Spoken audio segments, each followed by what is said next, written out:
এই যে এইখানে যা বলছে RH পজিটিভ মানে কি?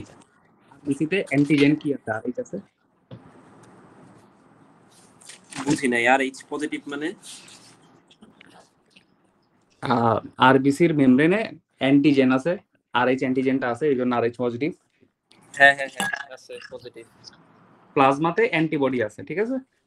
হ্যাঁ এটাকে আমরা কি বলি? অ্যান্টি-ডি আচ্ছা আছে। RH নেগেটিভে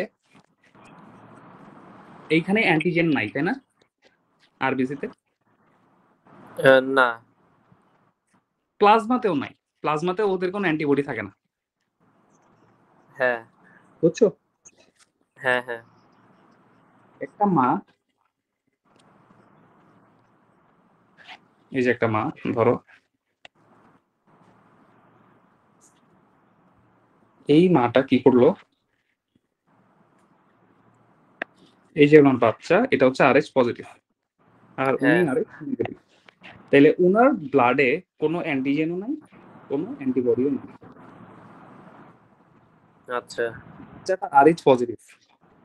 হুম হুম এই RH পজিটিভ ব্লাড মায়ের দেহে আসলো, হুম হুম আসার পর এইখানে সে কি তৈরি করবে? অ্যান্টিবডি তৈরি করবে, আচ্ছা ঠিক আছে? অ্যান্টিবডি তৈরি করবে।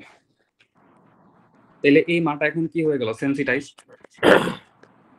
হ্যাঁ তার রক্তে এখন কি আছে? অ্যান্টি-ডি আছে, হ্যাঁ হ্যাঁ তাই না? হ্যাঁ পরবর্তীতে যখন এই প্রেগন্যান্সি শেষ, উনি যখন তার দ্বিতীয় বাচ্চা নিবেন, এই RH পজিটিভ বাচ্চা যখন আসবে, এই মায়ের দেহে কিন্তু রেডিমেড অ্যান্টিবডি আছে, মানে কি অ্যান্টি-ডি আছে, তাই না? আচ্ছা তো এই অ্যান্টি-ডি ফিটাসের দেহে আসবে, এসে রিয়াকশন করবে, রিয়াকশন করে আরবিসি ভেঙে ফেলবে। আচ্ছা এটাকে আমরা বলতেছি এরিথ্রোব্লাস্টোসিস ফিটালিস, ঠিক আছে? ওকে হ্যাঁ হ্যাঁ মেনলি যে RH নেগেটিভে কোনো কি থাকে না, অ্যান্টিবডি থাকে না, এটা হ্যাঁ